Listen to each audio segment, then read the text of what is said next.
പ്രവാസ ലോകത്തെ വാർത്തകളും വിശേഷങ്ങളും അതുപോലെ മാറി മാറി വരുന്ന നിയമങ്ങളും നേരത്തെ അറിയാൻ ഈ ചാനൽ സബ്സ്ക്രൈബ് ചെയ്യൂ. അടുത്തുള്ള ബെല്ലൈക്കൺ എനേബിൾ ചെയ്യാൻ മറക്കേണ്ട. നമസ്കാരം. ഒമാൻ വാർത്തകളിലേക്ക് സ്വാഗതം. ഇന്ന് 2025 മെയ് 3 ശനി. പ്രധാന വാർത്തകൾ. ഫീസ് വർധനയ്ക്കെതിരായും സ്കൂൾ പ്രവർത്തന സമയം അധികമാക്കിയതിലും പ്രതിഷേധിച്ച് രക്ഷിതാക്കൾ നൽകിയ ഭീമഹർജിയെ തുടർന്ന് സൂർ ഇന്ത്യൻ സ്കൂൾ മാനേജ്മെന്റ് കമ്മിറ്റി രക്ഷിതാക്കളുടെ യോഗം വിളിച്ചു. MP ഹാൾ നിർമ്മാണത്തിന്റെയും സ്കൂൾ ഗ്രൗണ്ടിന്റെ നിർമ്മാണത്തിന്റെയും കെടുകാര്യസ്ഥത തീർത്ത ഫീസ് വർധനയും പുസ്തകവില വർധനവും മറ്റ് നിരവധി വിഷയങ്ങളും രക്ഷിതാക്കൾ ഉയർത്തി. 250-ൽ അധികം രക്ഷിതാക്കൾ ആണ് യോഗത്തിൽ പങ്കെടുത്തത്. സ്കൂൾ മാനേജ്മെന്റ് കമ്മിറ്റി നിർവഹിക്കേണ്ട ഉത്തരവാദിത്തങ്ങൾ നിർവഹിക്കാതെ എല്ലാ ഭാരവും രക്ഷിതാക്കളുടെ തലയിൽ വയ്ക്കുന്ന സ്കൂൾ മാനേജ്മെന്റിനെതിരെ ശക്തമായി രക്ഷിതാക്കൾ പ്രതികരിച്ചു. രക്ഷിതാക്കളുടെ പ്രതിഷേധത്തെയും ചോദ്യങ്ങളെയും നേരിടാൻ സ്കൂൾ മാനേജ്മെന്റ് കമ്മിറ്റിക്ക് സാധിക്കാത്ത രീതിയിലുള്ള വലിയ പ്രതിഷേധമുണ്ടായതായി രക്ഷിതാക്കൾ പറഞ്ഞു. രക്ഷിതാക്കൾ ഉന്നയിക്കുന്ന ഏത് വിഷയങ്ങൾക്കും school management committee board of ഡയറക്ടേഴ്സിനെ പഴിക്കുന്ന സാഹചര്യത്തിൽ അവരുടെ സാന്നിധ്യത്തിൽ യോഗം വിളിക്കാൻ രക്ഷിതാക്കൾ ആവശ്യപ്പെട്ടു. വടക്കൻ ബാത്തിന ഗവർണറേറ്റിലെ ഖാബൂറ ബീച്ചിൽ സഹോദരന്മാർ മുങ്ങിമരിച്ചു. 7ഉം 10ഉം വയസ്സുള്ള സഹോദരന്മാരാണ് നീന്തുന്നതിനിടെ മരണപ്പെട്ടത്. വടക്കൻ Batinah governorate police coast guard വിഭാഗവും പൗരന്മാരും ചേർന്നാണ് ഇരുവരുടെയും മൃതദേഹം കണ്ടെടുത്തത്. ഔദ്യോഗിക സന്ദർശനത്തിനായി ഒമാൻ ഭരണാധികാരി സുൽത്താൻ ഹൈതം ബിൻ താരിഖ് നാളെ അൾജീരിയയിലേക്ക് തിരിക്കും. മെയ് 4, 5 തീയതികളിലാണ് സന്ദർശനം.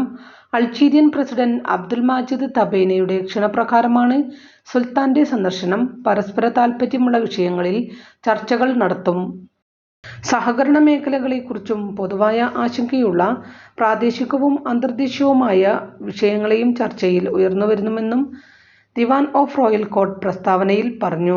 വിവിധ മേഖലകളിൽ സഹകരണം നിലനിൽക്കുന്ന രാഷ്ട്രങ്ങളാണ് സുൽത്താനേറ്റും അൾജീരിയയും. രാഷ്ട്രങ്ങൾക്കിടയിലെ നയതന്ത്ര ബന്ധവും ശക്തമാണ്. ഡോളറുമായുള്ള വിനിമയ നിരക്കിൽ കരുത്താർജിച്ച് ഇന്ത്യൻ രൂപ. ഇന്നലെ രാവിലെ വിപണി തുറന്നപ്പോൾ വിനിമയ നിരക്ക് $1 83.83 രൂപ എന്ന നിലയിലെത്തി. വ്യാഴാഴ്ച അവസാനിച്ച സെഷനിൽ ക്ലോസ് ചെയ്ത നിരക്കിൽ 84.49 നിന്ന് 0.7% കൂടുതലാണിത്. 2024 ഒക്ടോബറിന് ശേഷം ആദ്യമായാണ് രൂപയുടെ നിരക്ക് 84-നു താഴെ എത്തുന്നത്. രൂപ കരുത്ത് കാട്ടിയതോടെ ഒമാനുമായുള്ള വിനിമയ നിരക്കും താഴ്ന്നു. ഒരു റിയാലിന് 219 രൂപയാണ് ഇന്നലെ ഒമാനിലെ ധനവിനിമയ സ്ഥാപനങ്ങൾ നൽകിയത്. കഴിഞ്ഞ 6 മാസത്തിനിടയിലെ ഏറ്റവും കുറഞ്ഞ വിനിമയ നിരക്കാണിത്. വരും ദിവസങ്ങളിലും സമാന സ്ഥിതി തുടരുമെന്നാണ് മണി എക്സ്ചേഞ്ചുകൾ നൽകുന്ന സൂചന. അതേസമയം ഈയാഴ്ച മാത്രം ഡോളറുമായുള്ള രൂപയുടെ വിനിമയ നിരക്കിൽ 2% വർധനവുണ്ടായി. വിദേശ ബാങ്കുകൾ വൻതോതിൽ ഡോളർ വിറ്റഴിക്കാൻ തുടങ്ങിയതും പ്രാദേശിക കറൻസികൾ ശക്തിയാർജിക്കുന്നതുമാണ് ഇന്ത്യൻ രൂപയ്ക്ക് കരുത്തായത്. ഇന്ത്യൻ ഓഹരികളിലേക്ക് ഡോളർ നിക്ഷേപം വൻതോതിൽ വർധിച്ചതും ഇന്ത്യ-US വ്യാപാര ഉടമ്പടിയെക്കുറിച്ചുള്ള പ്രതീക്ഷയും രൂപയുടെ മുന്നേറ്റത്തിന് ആക്കം കൂട്ടിയെന്ന് സാമ്പത്തിക വിദഗ്ധർ പറയുന്നു. ഫെബ്രുവരി 10-ന് ഡോളറിന് 87.95 എന്ന നിലയിലേക്ക് കൂപ്പുകുത്തിയ ശേഷമാണ് രൂപ ഉയർത്തെഴുന്നേൽക്കുന്നത്. വിദേശ നിക്ഷേപ സ്ഥാപനങ്ങൾ ഇന്ത്യൻ ഓഹരികൾ വാങ്ങുന്നത് തുടരുകയാണ്. തുടർച്ചയായി 11 വ്യാപാര സെഷനുകളിലായി ഇതിൽ മാറ്റം വന്നിട്ടില്ല. 2 വർഷത്തിനിടെ വിദേശ നിക്ഷേപങ്ങളുടെ നിക്ഷേപത്തിൽ തുടർച്ചയായ വർധന രേഖപ്പെടുത്തുന്ന ഏറ്റവും നീണ്ട കാലയളവാണിത്. ഒമാനിലെ സുഹാറിനെയും UAEയിലെ അബുദാബിയെയും ബന്ധിപ്പിക്കുന്ന ഹഫീത്ത് റെയിൽവേ ലിങ്ക് നിർമ്മാണ പ്രവർത്തനങ്ങൾ അതിവേഗം പുരോഗമിക്കുന്നു. ഭാരമേറിയ മണ്ണുമാന്തി യന്ത്രങ്ങളും മറ്റു ഉപകരണങ്ങളും ഉപയോഗിച്ച് റെയിൽവേ ട്രാക്കുകൾ സ്ഥാപിക്കുന്നതിനുള്ള നിലമൊരുക്കുന്ന പ്രവൃത്തികൾ പുരോഗമിക്കുകയാണെന്ന് അധികൃതർ എക്സ് പ്ലാറ്റ്ഫോമിൽ അറിയിച്ചു.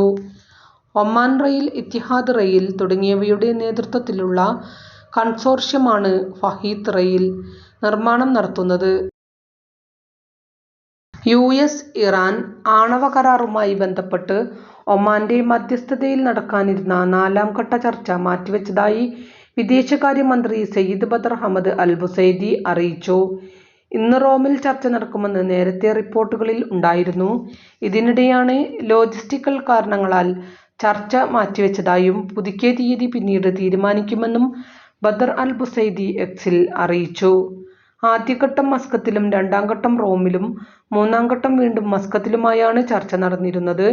ചർച്ച ഗുണകരമായ രീതിയിൽ മുന്നോട്ടു പോകുന്നതായും ഒമാൻ വിദേശകാര്യമന്ത്രി നേരത്തെ വ്യക്തമാക്കിയിരുന്നു. ഷബാബ് ഒമാൻ 2ന്റെ 7ാമത്തെ അന്താരാഷ്ട്ര യാത്രയ്ക്ക് തുടക്കമായി. ഒമാന്റെ സമ്പന്നമായ സമുദ്ര പൈതൃകത്തിന്റെ സത്തയും അതിന്റെ ശോഭനമായ വർത്തമാനകാല നേട്ടങ്ങളും ഉൾക്കൊള്ളുന്നതാണ് ഒമാൻ റോയൽ നേവിയുടെ കപ്പൽ. ഇതോടുകൂടി ഇന്നത്തെ വാർത്തകളും വിശേഷങ്ങളും ഇവിടെ അവസാനിക്കുന്നു. കൂടുതൽ വാർത്തകളും വിശേഷങ്ങളുമായി നാളെ കാണാം. നന്ദി, നമസ്കാരം.